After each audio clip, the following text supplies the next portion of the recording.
اليوم نسوي كليشة العيد بعد 4 أيام للعيد، ما ظل شي. يلا تعالوا أشوفكم شلون أسويها على طريقتي. هسه عندنا زبد 3، وهسه ويانا الزبد عندنا كم باكيت، هاي 3.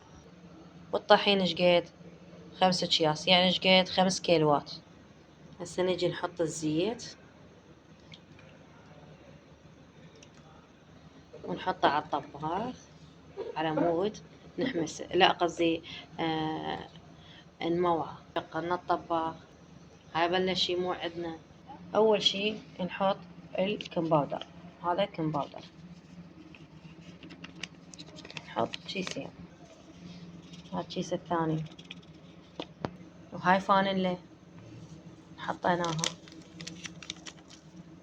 ورشة خمرة شوية، وكزبرة مطحونة. وهسه شو راح نحط السكر اللي هو الشكر. انتو سويتوا كليشة العيد لو بعدكم؟ هسه شو راح نسوي؟ راح نخلط هاي المكونات كليتها.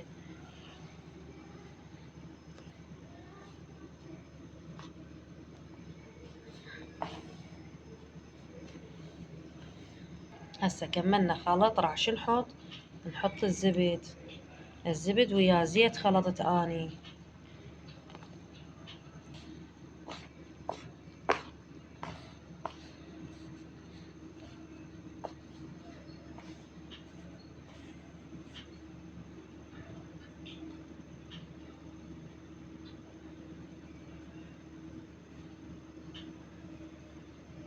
هسه هاي سويته بالزبد. هسه راح ارجع النوب احط الزبد.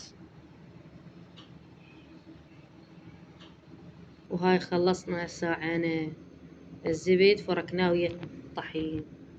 هسه راح ابلش احط شوية مي. هسه نحط مي ونجا.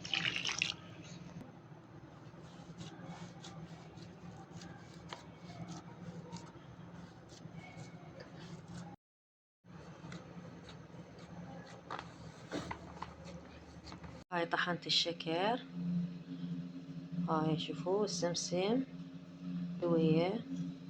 من بعد ما قليته هذا شوفوا حمسته السمسم وسويته. وهذا الجوز مبروش همينه هو والشكر همين طحنته. شوفوا شلون صار، احسن ما اخليه خشن وبعدين مو عسل مو طيب، هيج اطيب احسن. وهاي العجينة كملت عندنا، بلشت تخمر. وهسه راح نبلش نلف الكليتش. وهذا التمر سويته همينه، حطيت له كزبرة، لا ننسى همينه الحلقوم. هاي العجينة هسه اخذنا من عندها قام خمرت. شوف شلون صارت،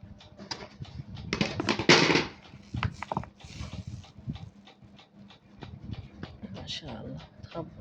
هاي هنا بلشنا نسويها كرات عمود نحشيها هيج.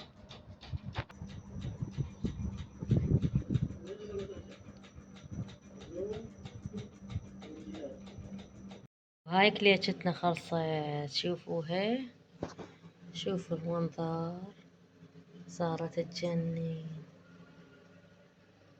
الله عليكم، قولوا له شنو رأيكم بيها. يا ريت تكتبون بالتعليقات وتشجعوني على هذا العمل.